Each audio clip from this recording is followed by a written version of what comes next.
को Python programming language का complete introduction बताऊंगा। तो सबसे पहले हम देखेंगे व्हाट इज़ पाइथन, पाइथन क्या होता है, पाइथन को अपने सिस्टम में इंस्टॉल कैसे करते हैं, पाइथन के कोड को कैसे लिखते हैं, रन कैसे करते हैं, इन सभी चीज़ों को हम देखेंगे। फुल एक्सप्लेनेशन मतलब पाइथन का हिस्ट्री, एप्लीकेशंस, लिमिटेशंस, फीचर्स, इन सभी चीज़ों को भी हम डिस्कस करेंगे। लेकिन सबसे पहले व्हाट इज़ पाइथन होता क्या है।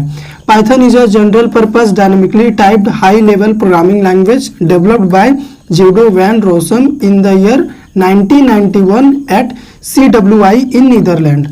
पाइथन एक जनरल पर्पस लैंग्वेज है, मतलब हर जगह यूज़ किया जाता है। ये डायनामिकली टाइप्ड मतलब पाइथन में आप जब भी कोई भी वेरिएबल बनाएंगे तो आपको डेटा टाइप डिफाइन करने की ज़रूरत नहीं है, ये अपने आप टाइप को डिटेक्ट करता है, ठीक है, रन टाइम में। हाई लेवल लैंग्वेज है, मतलब ये इंग्लिश के जैसा होता है। पाइथन के प्रोग्राम को अगर आप देखेंगे तो आपको लगेगा कि आप इंग्लिश का कोई स्टेटमेंट पढ़ रहे हैं, ठीक है, एकदम हाई लेवल में लिखा होता है। इसको डेवलप किया था पाइथन को Guido van Rossum, ये साइंटिस्ट का नाम है या फिर डेवलपर का नाम है, जो भी आप बोल सकते हैं, जिन्होंने पाइथन प्रोग्रामिंग लैंग्वेज को क्रिएट करा। कब बनाया था इन्होंने? 1991 में इन्होंने पाइथन प्रोग्रामिंग लैंग्वेज को डेवलप किया और पब्लिकली क्या किया, उसे पब्लिक प्लेटफॉर्म पे पब्लिश किया, ठीक है। CWI इसका मतलब क्या होता है? Centrum Wiskunde and Informatica, Netherland में है, जहाँ पे पाइथन लैंग्वेज को डेवलप किया गया था। अभी पाइथन प्रोग्रामिंग लैंग्वेज में अगर मान लो आपको कोई भी मैसेज डिस्प्ले करना हुआ, छोटा सा प्रोग्राम बनाना हुआ, तो सिंटैक्स क्या होगा?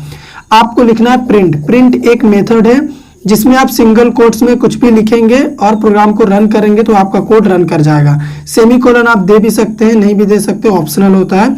और आप इसको डबल कोट्स में भी लिख के रन करेंगे तो आपका ये मैसेज प्रिंट हो जाएगा। तो ये चीज़ हम आपको प्रैक्टिकली चलिए करके दिखाते हैं, लेकिन उससे पहले अपने सिस्टम में हमें क्या करना पड़ेगा, पाइथन को इंस्टॉल करना पड़ेगा। तो सबसे पहले हम ये देख लेते हैं कि पाइथन को इंस्टॉल कैसे करना है सिस्टम में। इंस्टॉल करने के बाद हम एक छोटा सा ये वाला प्रोग्राम आपको रन करके दिखाएंगे कि कैसे प्रोग्राम बनाते हैं पाइथन का। पाइथन इंस्टॉल करने के लिए कोई भी ब्राउज़र ओपन करना है और टाइप करना है पाइथन डाउनलोड। इतना टाइप करने के बाद एंटर हिट करना है। फर्स्ट नंबर पे पाइथन की ऑफिशियल वेबसाइट आएगी, वहाँ पे जाना है। यहाँ पे आपको डाउनलोड पाइथन का बटन दिख रहा है, इस पर क्लिक करना है। तो आप लेफ़्ट बॉटम कॉर्नर पे देखिए डाउनलोड स्टार्ट हो चुका है। यहाँ पे आप डाउनलोडिंग स्टेटस देख सकते हैं। मैंने पहले ही डाउनलोड कर रखा है तो मैं इसे कट करता हूँ और डाउनलोड वाले सेक्शन में जाता हूँ। यहाँ पे आप देख सकते हैं मैंने पाइथन का सेटअप पहले डाउनलोड कर चुका है। यहाँ पे दो ऑप्शन दिख रहा है, आपको इंस्टॉल नाउ पे क्लिक करना है, यस का परमिशन देना है। हमारा इंस्टॉलेशन का जो प्रोसेस है वो स्टार्ट हो चुका है। कुछ ही सेकंड में ये कंप्लीट हो जाएगा। तो फिर मैं आपको कोडिंग करके भी दिखाऊंगा कि पाइथन का सिंटैक्स जो मैंने आपको बताया था यहाँ पे वो सही है कि नहीं। थोड़ा सा वेट कर लेते हैं। ये सक्सेसफुली इंस्टॉल हो चुका है तो हम क्लोज़ करते हैं और CMD ओपन करते हैं हम अपना। पाइथन सक्सेसफुली इंस्टॉल हुआ है कि नहीं अब मैं चेक करना चाहता हूँ, तो उसके लिए मैं यहाँ टाइप करूँगा पाई और एंटर हिट करूँगा। तो आप यहाँ पे देख सकते हैं पाइथन 3.10.4 ये इसका वर्जन है। तो हमारे सिस्टम में सक्सेसफुली पाइथन इंस्टॉल हो चुका है। नीचे आप देख सकते हैं 3 ग्रेटर का सिंबल है, इसको बोलते हैं पाइथन का सेल, मतलब हम यहाँ पे पाइथन का कोडिंग करने के लिए एलिजिबल है। तो मैं यहाँ पे लिखूँगा प्रिंट। ये प्रिंट जो है पाइथन में एक स्टेटमेंट है जो कि किसी भी मैसेज को डिस्प्ले करने के लिए हम यूज़ करते हैं। तो मैंने यहाँ पे अंकित लिख दिया है। अब मैं अगर एंटर हिट करूँगा तो आप देख सकते हैं अंकित प्रिंट भी हो चुका है। पाइथन में इंटरप्रेटर लैंग्वेज पाइथन को इसलिए कहते हैं क्योंकि इसमें अगर हम एक लाइन कोडिंग करते हैं तो वो उसका रिजल्ट देते हुए चलता है। अब मैं फिर से अगर कोई दूसरा कोडिंग करता हूँ, जैसे यहाँ पे मैं कुछ दूसरा मैसेज लिख देता हूँ, इस बार मैं डबल कोट्स का यूज़ कर रहा हूँ और एंटर हिट करूँगा, देखिए फिर से रिजल्ट आ चुका है। अब मैं चाहता हूँ कि मैं 2 नंबर को ऐड करूँ, तो मैं करूँगा A=10 B=20। अब मेरा रिक्वायरमेंट है एडिशन का, तो A+B करूँगा और एंटर हिट करूँगा तो आप देख सकते हैं 30 रिजल्ट आ चुका है। इस बार मैंने प्रिंट A+B नहीं किया है, प्रिंट का यूज़ मैंने किया ही नहीं है। पाइथन में क्या है कि अगर आप डायरेक्टली लॉजिक भी लिख के एंटर हिट करेंगे तो वो रिज़ल्ट दे देता है। आप ऐसे भी 2 नंबर को ऐड कर सकते हैं। पाइथन मतलब इतना एडवांस है, इसीलिए तो इसको लर्निंग करने में बहुत ही इंटरेस्टिंग लगता है सभी को। अगर बिगनर है फिर भी आप इंटरेस्टली इसको सीख सकते हैं।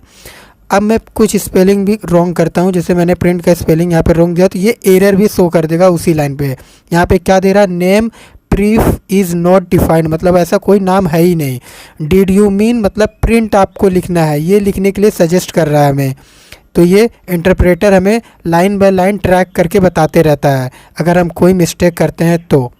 पाइथन का कोड करने के लिए एक और प्लेस होता है जिसको हम बोलते हैं IDLE यानी इंटीग्रेटेड डेवलपमेंट लर्निंग इन्वायरमेंट।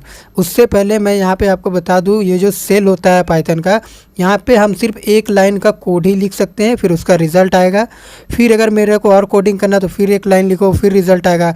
इस तरह से अगर मेरा मन है कि मैं चाहता हूँ सारा कोडिंग मैं लिख लूँ, कोई बड़ा प्रोग्राम है जैसे पैलिंड्रोम नंबर का, तो यहाँ पे मैं उसको नहीं कर सकता। मतलब कर लेंगे लेकिन वो लाइन बाय लाइन रिजल्ट देता हुआ चलेगा। तो उसको करने के लिए हम यहाँ पे IDLE टाइप करेंगे और उसको ओपन करेंगे। ये पाइथन जब हम इंस्टॉल करते हैं तो उसी के साथ कंबाइंड होके आता है। तो यहाँ पे भी अगर हम कोडिंग करना चाहते हैं, पहले मैं अगर कोडिंग करूँ, यहाँ पे प्रिंट में मैं कुछ मैसेज दे देता हूँ। जैसे मैं यहाँ पे लिखता हूँ अंकुश और एंटर हिट करता हूँ, तो यहाँ पे भी आप देख सकते हैं लाइन बाय लाइन ही रिजल्ट आ रहा है। मतलब जैसा हमने CMD में सेल में कोडिंग किया था, यहाँ पे भी ठीक उसी तरह से रिजल्ट आ रहा है। लेकिन मेरा रिक्वायरमेंट है कि मैं एक बार में सारी कोडिंग कर लूँ, तो फाइल वाले ऑप्शन पे जाना है और यहाँ पे न्यू फाइल पे जाना है। तो यहाँ पे एक देखिए एक नया विंडो ओपन हुआ है। अब आप यहाँ पे सारा कोडिंग कर सकते हैं, जो भी आपका कोडिंग का लॉजिक है, बड़ा प्रोग्राम है जैसे आर्मस्ट्रॉन्ग नंबर का, पैलिंड्रोम नंबर का। मैं यहाँ पे आपको डेमो ही दिखा रहा हूँ प्रिंट कर करके, 2-3 बार मैं प्रिंट लिख देता हूँ। आप चाहे तो यहाँ पे बड़ा कोडिंग कर सकते हैं, यहाँ पे कोई प्रॉब्लम नहीं होगा कि एंटर हिट करेंगे तो रिजल्ट आ जाएगा, ऐसा कुछ नहीं है। तो मैं 3 बार कोई भी मैसेज प्रिंट करा देता हूँ, उसके बाद फिर मैं आपको एक ही साथ सबका रिजल्ट दिखाता हूँ। मैंने 3 बार प्रिंट में कोई भी मैसेज दे दिया, 3 मैसेज दे दिया है। अब मैं इसको रन पे जाऊँगा, रन मॉड्यूल पे क्लिक करूँगा और ओके टाइप पे हिट करूँगा, तो यहाँ पे प्रोग्राम सेव करने बोलेगा। मैंने सेव किया और एंटर हिट किया। ये प्रीवियस प्रोग्राम था। यहाँ पे अभी थोड़ी देर में रिजल्ट आएगा। तो आप देख सकते हैं तीनों मैसेज यहाँ पे प्रिंट हो चुका है, जो हमने अभी वहाँ पे 3 प्रिंट में लिखा था। आप देख सकते हैं हमने यहाँ पे लिखा था। अब मैं चाहता हूँ यहाँ पे मैं इसका स्पेलिंग गलत कर देता हूँ। इसका स्पेलिंग गलत कर दिया और Ctrl+S से सेव कर लिया और फिर से मैं इसको रन करूँगा।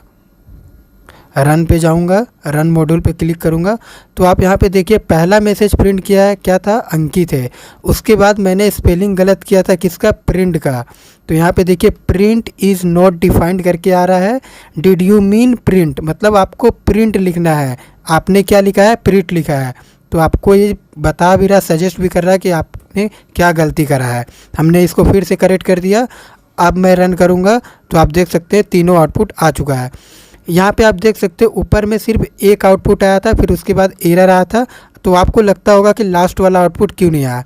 अगर कहीं भी एरर डिटेक्ट होता है तो उसके बाद अगर आपका कोड सही भी रहेगा तो वो रन नहीं होगा, मतलब आउटपुट उसका नहीं आएगा। प्रैक्टिकल सेशन हो गया है हमारा। फिर से हम अपने नोटबुक की ओर मूव करते हैं और पाइथन से रिलेटेड कुछ इंटरेस्टिंग बातें आपको बताते हैं। Why name Python. इंटरव्यू में क्वेश्चन हमेशा पूछा जाता है कि पाइथन का नाम पाइथन क्यों पड़ा। तो हमारे जो डेवलपर थे ज्यूडो वैन रोजम, वो एक बहुत बड़े टीवी शो के फैन थे जिसका नाम था मोंटी पाइथन फ्लाइंग सर्कस। ये एक कॉमेडी शो था जो कि BBC के द्वारा ब्रॉडकास्ट किया गया था। ये बहुत लंबा चला था, 5 साल तक चला था। तो जूडो ने डिसाइड किया कि इस शो को देखने के बाद सभी के फेस में स्माइल आती थी। इस टीवी शो को देखने के बाद हमारे जो डेवलपर जूडो थे उन्होंने पिक किया एक नेम जिसका नाम था पाइथन। यहाँ पे आप देख सकते हैं टीवी शो में पाइथन से एक वर्ड है, उनको ये वर्ड काफी पसंद आया तो उन्होंने अपनी लैंग्वेज का नाम पाइथन रख दिया। तब से ये हमारा जो प्रोग्रामिंग लैंग्वेज है वो पाइथन के नाम से जाना जाता है और आज भी इसे हम पाइथन के नाम से ही जानते हैं। तो ये छोटा सा हिस्ट्री था पाइथन का। अगर आप पाइथन पढ़ने जा रहे हैं तो आपको ये जरूर पता होना चाहिए कि ये जो नाम पाइथन है कहाँ से आया। तो ये नाम यहाँ से आया इस टीवी शो से जिसके बहुत बड़े फैन थे हमारे developer judo. Python programming language के कुछ फीचर्स भी होते हैं जो आपको पता होना चाहिए क्योंकि आप लैंग्वेज पढ़ने जा रहे हैं। तो सबसे पहला होता है simple and easy to learn. Python को सीखना बहुत ही आसान है और बहुत ही आसानी से आप इसको सीख सकते हैं, ठीक है। सेकेंड होता है freeware and open source. Python को सीखने के लिए आपको कुछ भी चार्जेस पे करने का ज़रूरत नहीं है, बिल्कुल फ्री है ये। ओपन सोर्स मतलब अगर आप पाइथन के इम्प्लीमेंटेशन से खुश नहीं हैं तो आप इसमें अपना खुद का भी चेंजेस कर सकते हैं। प्लेटफॉर्म इंडिपेंडेंट है, मतलब इसके प्रोग्राम को आप एक बार कहीं पे भी बना लो और कहीं भी आप इसके प्रोग्राम को किसी भी सिस्टम में रन कर सकते हैं, ठीक है। इसी को बोलते हैं platform independent. Rich library. Python के पास बहुत ही बड़ा लाइब्रेरी है, हर काम के लिए लगभग पाइथन के पास एक लाइब्रेरी है, ठीक है, जिसे आप इजीली इंपोर्ट करके यूज़ कर सकते हैं। पाइथन पोर्टेबल है, मतलब इसके प्रोग्राम को अगर मान लीजिए आप विंडोज़ OS में बना है तो आप लाइनक्स में भी रन कर सकते हैं। पाइथन एम्बेडेड प्रोग्रामिंग लैंग्वेज है। इसका मतलब क्या हुआ कि अगर आप पाइथन के कोड को सी लैंग्वेज या फिर जावा में यूज़ करना चाहते हैं तो आप ये भी कर सकते हैं। पाइथन के कोड को इन लैंग्वेज में भी आप यूज़ कर सकते हैं। एक्सटेंसिबल है, इसका मतलब क्या हुआ कि मान लीजिए आपने कुछ कोड जावा प्रोग्रामिंग लैंग्वेज में लिखा हुआ है, अब उसको आप पाइथन में यूज़ करना चाहते हैं तो आप जावा के कोड को पाइथन में भी यूज़ कर सकते हैं। ये कहलाता है एक्सटेंसिबल। और लास्ट में हो गया इंटरप्रेटेड। पाइथन एक इंटरप्रेटेड लैंग्वेज है। पाइथन के पास इंटरप्रेटर होता है, मतलब लाइन बाय लाइन ये प्रोग्राम को इंटरप्रेट करता है। जब हम आपको प्रैक्टिकल दिखाए थे तो आपने देखा भी होगा कि जैसे हम इंटर प्रेस कर रहे थे कोड रन हो जा रहा था। तो इंटरप्रेटर का काम वही होता है कि जैसे ही एक लाइन का कोड लिखाया ये उसे इंटरप्रेट कर देगा। यहाँ पे मैंने एम्बेडेड का थोड़ा सा उल्टा बोल दिया। एम्बेडेड का मतलब क्या होता है कि मान लीजिए आपने सी लैंग्वेज में कुछ कोड लिख रखा है, आपने जावा में कुछ प्रोग्रामिंग करके रखा हुआ है। अब अगर आप इस सी लैंग्वेज के प्रोग्राम को पाइथन में यूज़ करना चाहते हैं, पाइथन के साथ एम्बेड करना चाहते हैं तो आप कर सकते हैं। इसी तरह जावा के कोड को अगर आप पाइथन में एम्बेड करना चाहते हैं तो आप कर सकते हैं। मान लीजिए आप अब पाइथन में प्रोग्रामिंग करने बैठ गए हैं, आपका आधा कोड सी में लिखा हुआ है, कुछ जावा में लिखा हुआ है, तो आप इनके कोड को पाइथन में ऐड करके यूज़ कर सकते हैं। उसी को बोलते हैं एम्बेडेड। और एक्सटेंसिबल मतलब क्या होता है कि पाइथन में लिखे गए कुछ कोड को आप चाहें तो जावा में यूज़ कर सकते हैं, सी में यूज़ कर सकते हैं, आप ऐसा भी कर सकते हैं पाइथन के कोड को अदर लैंग्वेज में भी यूज़ कर सकते हैं और रन कर सकते हैं। तो ये होता है एक्सटेंसिबल का मतलब। फर्स्ट टाइम मैंने उल्टा बोल दिया था, ठीक है, इसका उसमें उसका इसमें कर दिया था, लेकिन अभी क्लियर है। अब हम आपको बताएंगे पाइथन के एप्लीकेशंस, यानी पाइथन से हम क्या क्या कर सकते हैं। पाइथन से हम वेब डेवलपमेंट कर सकते हैं, यानी वेबसाइट बना सकते हैं, गेम डेवलपमेंट कर सकते हैं, हम गेम बना सकते हैं, IoT प्रोग्रामिंग हम पाइथन से कर सकते हैं, मशीन लर्निंग जो कि आजकल बहुत ही ज़्यादा यूज़ होता है पाइथन का यूज़ करके, वो भी हम कर सकते हैं। आर्टिफिशियल इंटेलिजेंस में पाइथन का यूज़ किया जा रहा है। डेटाबेस प्रोग्रामिंग भी हम पाइथन का यूज़ करके कर सकते हैं, यानी डेटाबेस को कनेक्ट कर सकते हैं और अपनी क्वेरी को चला सकते हैं। नेटवर्क प्रोग्रामिंग भी हम इससे कर सकते हैं। तो ये है पाइथन के कुछ एप्लीकेशंस। यहाँ पे इंटरव्यूअर आपसे क्या पूछ सकता है, इंटरव्यूअर पूछ सकता है कि why Python so popular, Python इतना ज़्यादा पॉपुलर क्यों है, तो आपको यही आंसर उसमें भी करना है, यानी क्वेश्चन घुमा के भी आपसे पूछा जा सकता है। तो ये थे पाइथन के एप्लीकेशंस। अब आप देख सकते हैं यहाँ पे मैंने नीचे लिख रखा है लिमिटेशंस ऑफ पाइथन, यानी पाइथन से हम क्या नहीं कर सकते। तो पहला तो लिमिटेशन यही है कि पाइथन से हम एंड्रॉयड एप्लीकेशन यानी मोबाइल एप्लीकेशन नहीं बना सकते। और सेकंड क्या है, performance is not up to the mark, Python का जो परफॉर्मेंस है वो अप टू द मार्क नहीं है। ये है पाइथन के कुछ लिमिटेशंस। तो ये था complete introduction of Python programming language. I hope video आपको पसंद आया होगा। अगर वीडियो पसंद आया हो तो वीडियो को लाइक कर दीजिए, शेयर कर दीजिए और चैनल पे नए हो तो चैनल को सब्सक्राइब कर दीजिए।